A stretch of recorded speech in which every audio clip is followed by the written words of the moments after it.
He's a mouse. They call him the Destroyer. I'm sure it's a good sign.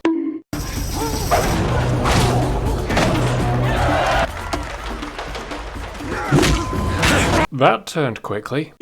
You think I would put my life on the line just to impress Medusa? Yes, completely. Even as a baby, I strangled a snake with my bare hands. This is actually part of Hercules' mythology. I had hoped she would be a passing fancy, like Abalone, the trainee guard. Don't ask. Noodle incidents. Enjoy your breakfast. Small but relevant details to bring in later. You have heard of the witches of Colchis? Colchis was a real place in the Black Sea, which is now part of modern-day Georgia, and in mythology, it was the home of Pasiphae, Circe and Medea, but I'm sure that won't be at all relevant. One day he came home with that tooth, plucked from the foaming jaws of Cerberus, the beast that guards the underworld. Another reference to Hercules' labours. You can see the lighting here keeps half her face in darkness as a visual clue to her two-faced nature. For it holds the song of the sirens. Saying the episode name. The sound is irresistible. I'm sure we all know the myths of the sirens luring sailors through beautiful song, but the reference is pulling double duty here as a temptation for Hercules to use the spell as well. She looks so cute there. Thank you for coming so quickly. Where is she? Through there. Corinna is just the most reliable person in this whole series.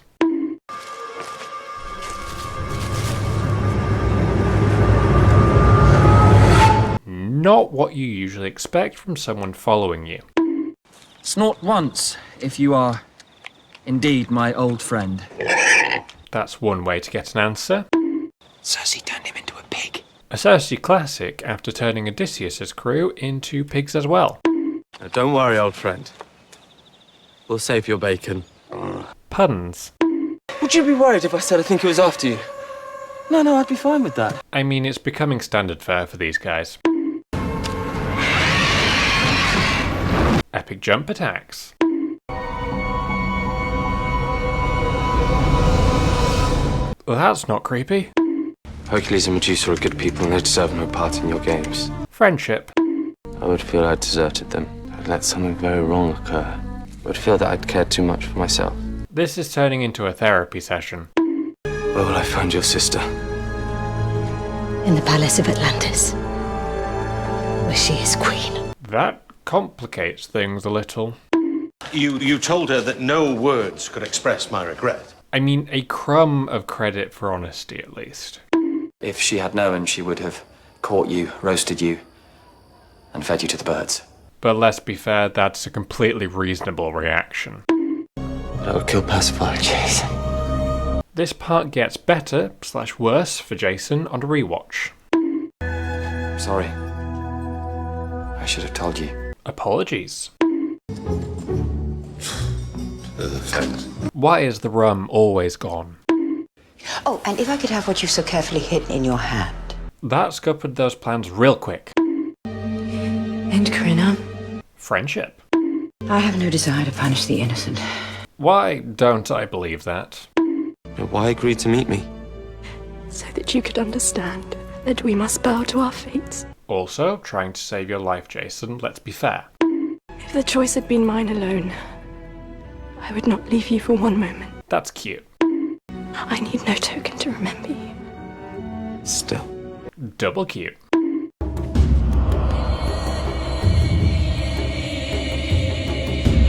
Of course. I'm not doing this for Ariadne. Press X to doubt. The Pankration isn't like other contests. So the Pankration was a real thing in the ancient Olympic Games. It was just more like MMA rather than a fight to the death. That's not fair! We told you there's no rules. At least they're training him properly. No. Oh my. You have what I asked for. They really went hard on the shady lighting in this scene. I hope Your Highness will remember this service to her. On the contrary, Damus. I shall do everything I can to forget we ever met. The guy tried to get that leverage over on her, but he was quickly put in his place. He's never going to speak to me again. No less than you deserve, Hercules. As if we needed any more convincing that Heptarian is a dick. I thought you said it wouldn't hurt. Would you let me do it if I told you it did? This whole interaction. This might actually be a reference to a previous role Mark Addy had in A Knight's Tale, where the hero also dislocated his shoulder. Medusa, does this mean you're speaking to me again now? Nope. Power to Medusa here. Like, obviously we're sympathetic to Hercules, but this level of direct shutting down is entirely valid. The crowd must not turn against you. Today was unnecessary. Adding to Pasiphae's displays of wisdom here, she knows the good optics of appearing merciful. There are some affairs of state that only the king can determine. Don't know how I didn't see this before, but Minos is played by Alexander Siddig, best known for his role as Dr. Bashir in Star Trek Deep Space Nine. Also, his full name is Siddig El Tahir El Fadil El Siddig Abdurrahman Mohammed Ahmed Abdel Karim El Mahdi, which sounded so epic to me that I had to share it. This is most welcome. Thank you. Of course, he's going to drink the whole cup in one go. I thought I was the fastest, strongest, most agile man in all of Atlantis. It was all made up, just a story I told myself and anyone else who'd listen. It's good to see this more vulnerable side of Hercules as opposed to the normally boastful version that we get.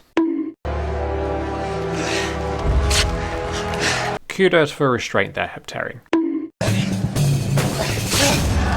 Jason's agility is very well demonstrated during these fights.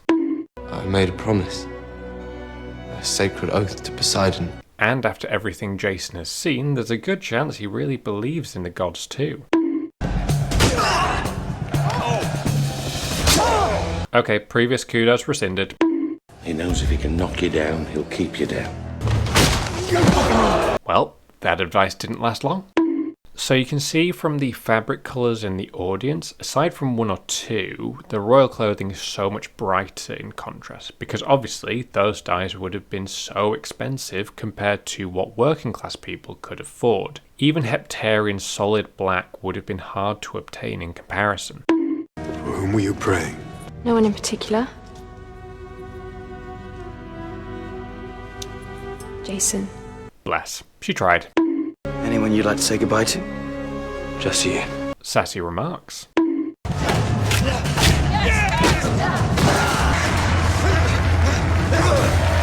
Despite only practicing for a few days, Jason is able to beat Heptarian, but you're able to hand-wave it a bit, considering Jason's previously displayed fighting skills. The gods made their will clear today. This Angesis is not blessed. Historical accuracy here. Angesis is essentially an engagement that's arranged between the bride's father and the suitor, so Ariadne applying that angle to Minos is very clever.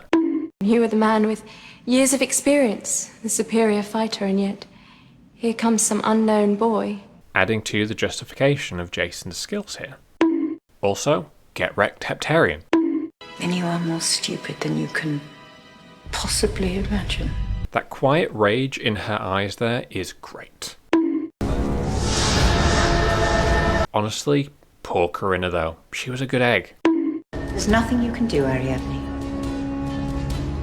Nothing anyone can do. We can all see the double meaning here. The main thing now is to do everything we can for her family. Don't you think? Just to reinforce the threat there. Just an act of lunacy. 1,000 now. 1,000 when you return. Enough money can change a lot of people's minds. This is probably CGI, but it looks beautiful. That's decided then. He's coming with us. You can already see from the looks on Pythagoras' face that he's not happy about this for some reason, but that doesn't mesh with Arcas wanting to spend time with his brother. One thing's for sure, though. I wasn't pleased to see him. Laying more of the groundwork here. Whatever you decide, the time of reckoning is upon you. Try as you may, you will not avert it. As is the way of most Greek tragedies. Because he never knew what my father was really like. Ominous backstory hint. With the way she eats. No lady eats like that. More setup for later. These wretched lies. Whose idea was this? Sassy Jason. You're not pleased to see him? Of course I am. Yeah, that's the face you make when you're happy to see someone. Been practicing. Damn right you have. Go Jason. Yeah, there's a chance she's not a lady. I doubted you. I was wrong. My, a man who can admit it. I like her. These Furies, are they gods? Spirits born of the blood of those that have been murdered. Specifically, in mythology, they were born of the blood of Uranus, after his son castrated him. They will pursue him to the ends of the earth, driven by the anger and hurt of those that have been wronged. It's feasible for Pythagoras to know this stuff, just generally, but the specifics and his tone imply something deeper than that. He alone can recall them. For without his true forgiveness, there is no escape. I couldn't find any mythological precedent for Furies being called off, but it's good that they put this caveat here so our climax later in the episode works. To you who know the murderer, my father, I call to you. This is especially relevant as the Furies were harshest against perpetrators of crimes against one's parents. I beg you unloose this hatred from my heart and wreak your revenge. There's obviously a wider theme amongst a lot of storytelling that the only way to relieve that kind of hatred is to forgive. Don't know how true that is for real life, but that's something that's definitely carried along here. Jason? I'm not sure they could make Arcus look any creepier here. I'm gonna put the past behind me. You mean that? I think I can now.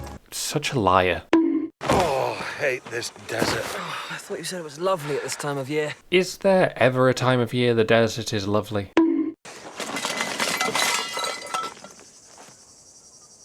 But the chest was full.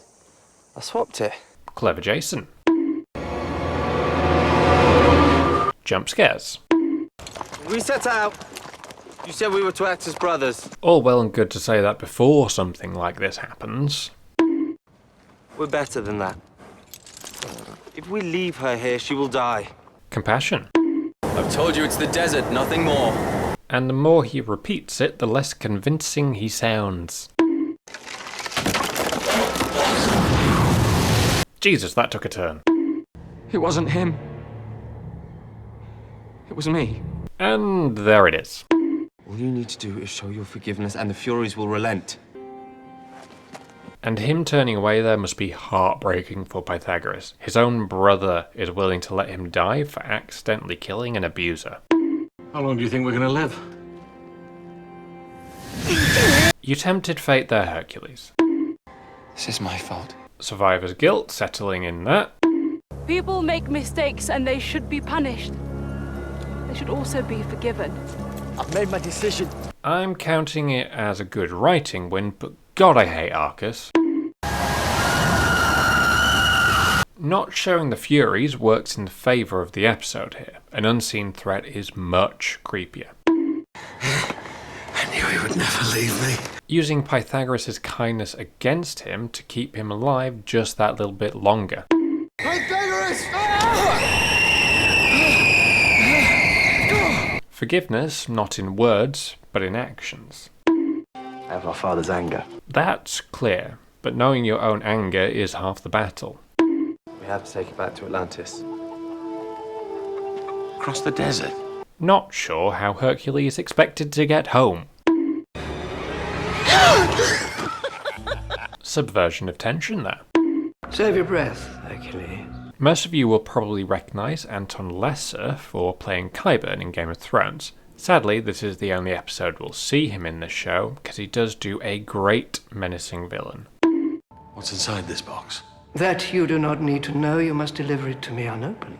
Always a great sign when you want a mysterious package to be delivered. It is to be found in Campe's lair in Hades. Campe doesn't come up much in mythological tales, but one time she is referenced is as the jailer of the giants in Tartarus, so it makes sense for her to be guarding Pandora's box. This also complicates things from a simple errand to more like impossible. If you attempt to rescue Medusa, I promise she will suffer most cruelly before she dies. And now we don't have much sympathy for the man, which will come in useful later when the boys trick him. Not exactly the drunken state they're expecting. They've taken Medusa. I do appreciate when characters don't dawdle with the plot like this. I mean, how is it even possible to descend to Hades? There's the conventional route, which involves dying. This joke will come up a few times, and I appreciate them all. Ah, that is more complicated.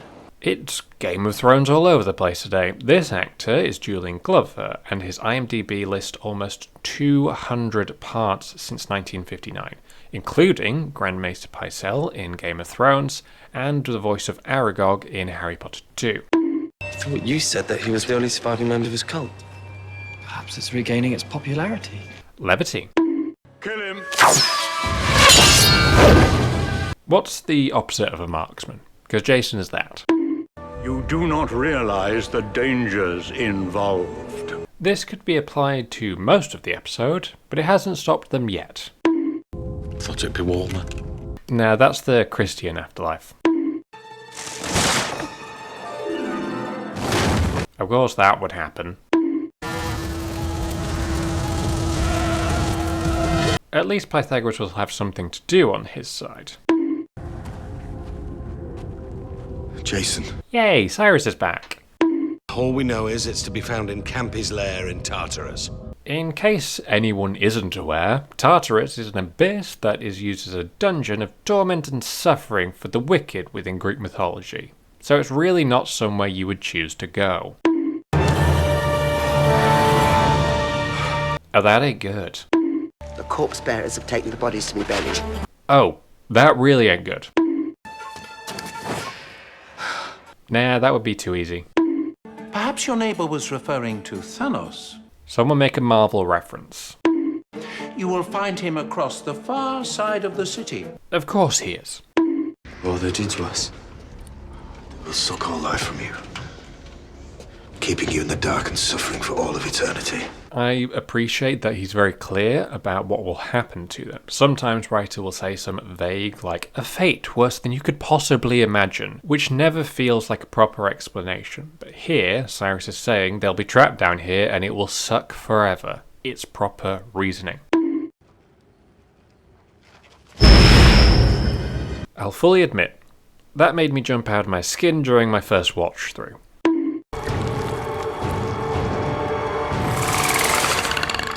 She obviously had to turn up at some point. Cool fight scene as well. Pandora's box. Yup. For mortal man, the temptation to open the box is overwhelming. Obviously that thing is getting opened then. On the far side of the city, by the western gate. Pythagoras is really getting his steps in today. That's what we call bad timing. Pythagoras. And of course they had to leave it to like the last second. Cyrus. Poor lad. It's Pandora's box. No one must ever open it. That part of Jason that knows some of these myths and the danger that comes with them. And they're showing us where it's hidden so it's not a surprise when Medusa finds it later on. Fun surprises.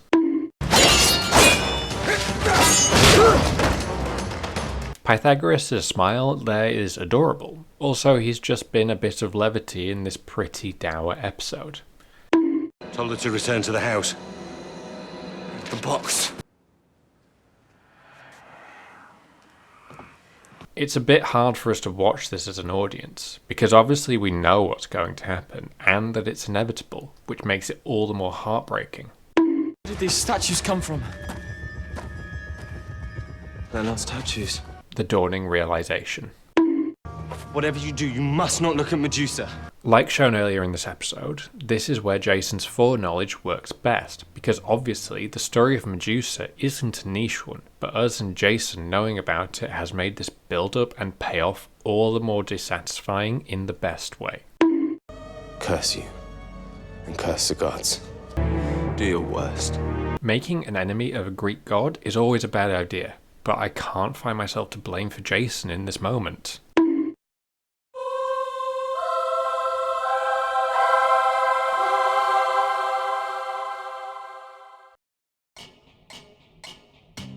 Hey, thanks for watching. Apologies, it's been a while since my last video.